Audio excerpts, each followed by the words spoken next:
بسم الله الرحمن الرحيم الحمد لله والصلاة والسلام على رسول الله وعلى آله وصحبه وسلم أجمعين وأنا كنا أجرني مسائل كي كصاب سنة فقه الصوم قارهان ولي بعماشة للربا بشهر رمضان إن لقى فايديستو عماشة وحكم ده بشهر رمضان لقى فايدي سنة شهر رمضان وشهر الاعتكاف وهي وبشي اعتكافك laga faa'iideysanayay masaajidda in la laazimo oo lidaacati illaahi watafaruqi limunaajaati subxaana lagaga faa'iideysto rasuulku calayhi salaatu wasalaam wuxuu ahaan jiray mid ictikaafa 10 ramadaan u dambaysa ilaa ilaahay tabaaraka wa tacaala uu ka oobsaday markii dambena booskiisii waxaa galay aswaajtiisii iyo haweenkiisii ayaa galay sida fisaxayn ku soo aroortay علي عبد الله بن عمر رضي الله عنه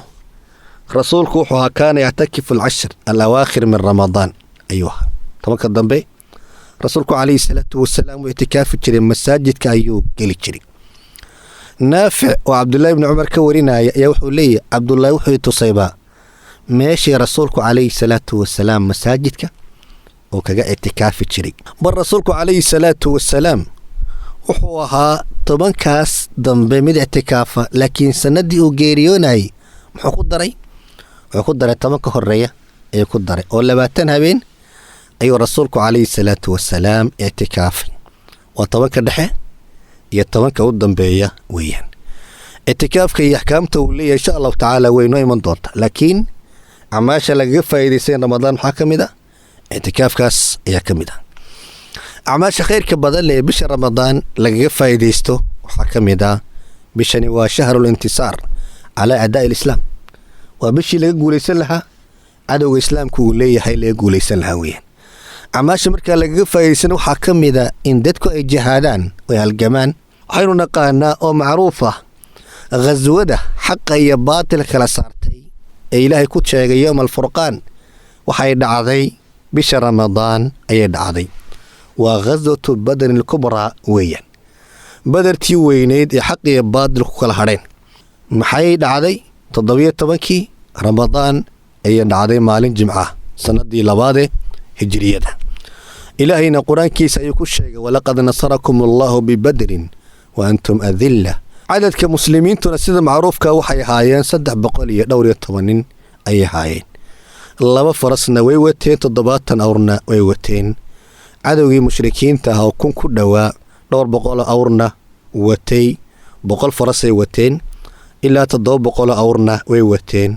haddana ilaahay ba tabaaraka wa tacaala ka guuleeyay waa kala dhacday iyana oo ilaahay tabaaraka wa tacaala muuminiinta uu guuleeyay nabi maxamed oo hogaaminayo ghazwatul fath ayaa dhacday oo futuuxaadka oo dhan u noqotay albaab haddana u noqotay bishii ramadaan ayay dhacday sanadii 8aad ee hijriyada waxaa ka mid ah magaazida taariikhda galay ee dhacay bisha ramadaan maarikada loo yaqaano balaatu shuhada oo dhacday sanadii 114 hijriyada dhacday oo hogaaminayay Cabdiraxmaan al-Ghafiqi ciidanka muslimiinta ah ee maalinta dagaal galay waxay haayeen 70,000 oo askari ay haayeen ciidanka nasaarada oo hogaaminayay nin la oran jiray Charles Marti la oran jiray isaguna waxay ahaayeen 400,000 oo askari ay ahaayeen 400,000 iyo waxa iska hor imanaya 70,000 ayaa iska hor imanaya aduba soo qaybi qof inta ku beegmasana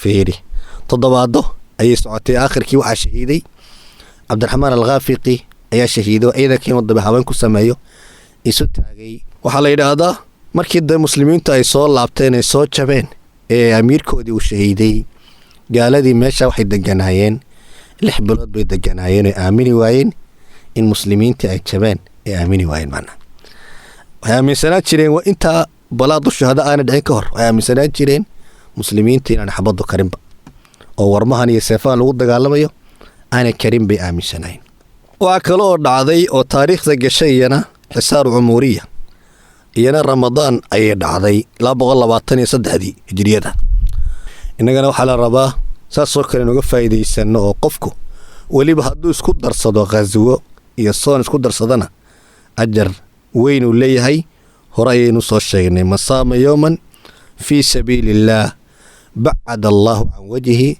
can innaari 70 khariifa sidaan horeba u soo sheegnay. masalada labaad ee caawa iskortaagaan ku samaynanaa waxa weeyaan bisha ramadaan dukhuulkeeda iyo soo gelitaankeeda iyo bixitaankeeda sidee ku sugnaataa. waxay ku sugnaataa bisha ramadaan soo gelitaankeedu laba xaala midda ku sugnaataa in bishii ramadaan la arko oo aragti weeyaan qof markaa markhaati oo caadila hadduu arko iyo ka badan bishii ramadaan way sugnaanaysaa. waxaa kaloo bisha ramadaan ay ku sugnaataa in bishii shacbaan 30 maalimood ay dhammaadaan ay ku sugnaataa. marka labada xaalo ayay ku sugnaanaysaa. labada xaalabana qur-aankana waa lagu sheegay, sunnaha rasuulkana calayhi salaatu wasalaam waa lagu sheegay. oo qur-aanka waxaa layidhi faman shahida minkum shahra falyasumhu, qofkii arka maxaa ku waajiba inuu soomo ayaa waajib ku noqonaysa. rasuulkuna calayhi salaatu wasalaam wuxuu leeyahy idaa ra'aytumuuhu fasuumuu wa idaa ra'aytumuuhu faaftiruu. haddaad bisha ramadaan aragtaan sooma, haddii bishii shawaal la arkana hala afuro macna. fain gumma calaykum faqaduruu lah, laakiin haddii laydinka qariyo waxaa qadartaan maxay inay ramadaan weli dhammaanin ama shacbaan weli aanay dhammaanin qadara. riwaayada kale ayaa caddaynayso fain gumma calaykum faakmilu ciddata 30. haddii laydinka qariyo oo daruur matal ay qariso oo 29 markaynu soo tirinay bishii shacbaan habeenkii 30aad inay ramadaan bilatay in kale la kala garan waaye waxaan dhammaystiranaa 30 dhammaystiranaa. 29 markaynu soo soonno haddii bishii 30keedii waxba la arki waayeen waxaan dhammaystiranaa 30 ayaynu dhammaystiranaa. iyaguna waa isku midun weeyaan. wuxuu leeyahay saciid ibnu fayruus aطaa'i bishii ramadaan ayaanu aragnay annagoo daatu cirqin joogna. nin baana markaa u dirnay cabdullahi ibnu cabbaas radia allaahu canhu isagoo waraysanaya. manaa bishii wax arkeen aad moodid bil laba ay arkeen. markaase waxay idhaahdeen cabdullahi ibnu cabbaas oo bishii caawaanu aragnay laakiin bil labay u eg tahay maxaa tala. markaase wuxuu yihi rasuulka calayhi salaatu wasalaam wuxuu yihi ina allaha qad amadahu liru'yati fain ughmiya calaykum faakmilu cidda. mana marka haddii habeenkii koowaad la arko oo bishuna ay u eeg tahay inay weyn tahay la odhan maayo alleele xalay dhalatay habeen bayna dhaafay la odhan maaye bishu waa maalintii la arkounbaa laga indilaaqaya kow noqonaysa. saase marka lagu duulaya oo lagu indilaaqaya. hal qof hadduu arko oo caadilana way ku sugnaanaysa. rasuulka calayhi salaatu wasalaam ayaa dadkii u diray maalma habeenada ka mid a bisha inay fiiriyaan. ولي مركع عبد الله بن عمر ترى الناس الهلال فأخبرت رسول الله صلى الله عليه وسلم أني رأيته فصامه وأمر الناس بصيامه.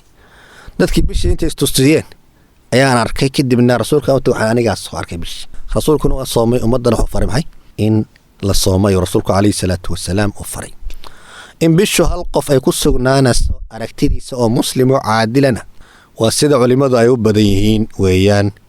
bal imaam tirmidhi raxmatullahi calayh waxa uu soo naqliyey ijmaac buu soo naqliyey inay ku sugnaanayso bisha ramadaan. waxa isweydiin leh ma lagu soo kara xisaab ma lagu soo kara oo kalendarkan iyo waxaan inta la isticmaalo way dhamaatay xisaabaadkii la isku geegeeyay ma lagu soo kara maya laguma soo karo. oo rasuulku calayhi salaatu wasalaam uu leeyahay inna ummatun ummiya laa naktub walaa naxsib. ana waxaan ummada waxba qorin baanay waxna ma xisaabin waxna ma qorno. ibnu taymiya raxmatullahi calayh ijmaac buu soo naqliyey inaan bisha ramadaan xisaabaadka lagu sugahaynin. cagsiga marka hadday bisha ramadaan baxaysana intii ilaa bay ku sugnaanaysaa waa shawaaloo la arko ama bishii ramadaan oo 30keedu uu dhammaado weeyaan. laakiin hal shay bay ku kala duwan yihiin ramadaan aragtideeda iyo shawaal aragtideeda ay kala duwan yihiin. waxay kala duwan waxa weeyaan ramadaan aragtideeda waxaa loo shardiyaa hal qof bas loo shardiyaa, laakiin shawaal aragtideeda waxaa loo shardiyaa in laba qof oo markhaatiyaal israacaan ayaa loo shardiyaa. intaasay ku kala duwan yihiin. waana masalo culimada qaarkood ijmaac ay ku soo naqliyeen weeyaan. laakiin culimada qaar ba idhaahdeen iyada lafteedu hal qof way ku sugnaan karta. laakiin sida aahaarta ku soo aroortay rasuulkana calayhi salaatu wasalaam saxaabadiisa laga soo naqliyey waxaa loo shardiyaa laba qofaa loo shardiyaa. waxaa loo adkaynayaa bay culimadu leeyihiin bishan ramadaan markii la soomaayo khayr iyo wanaag baa loo socdaa. qof markii uu arko dadku waxay aadeen maxay tahay waa cibaadiya khayr bay aadayaan. laakiin haddii la yidhaahdo shawaal waa la arkay oo hal qof lagu sugo oo la fududeeyo, dadku waxay ka tegeen maxay tahay waajib bay ka tegayaan. shay markaa hore xaaraan ka ahaana inay aadaan oo loo fasaxo ayay noqonaysaa. dadkuna way waxay u qabaan inay soonkiiga ka dhammaado ayay xiise u qabaan. saasa markaa loo kala duwayaa. marka waxaa loo shardiyaa bisha ramadaan in hal qof arko ayuunbaa loo shardiyaa, laba in loo shardin maayo. haddii laba ay sugnaato, laba arkaan waa caadi, hal qofna way ku filan yihiin. laakiin bisha waa aragtideedee soon laga afuraayo, laabud waxaa maxay in laba qof ay arkaan ayaa laabudda. ilaahay tabaaraka wa tacaala xaqa haynoo wafajiyo. subxaanaka allahuma wabixamdik ashhadu an laa ilaaha illaa anta astaqfiruka waatuubu ilayk.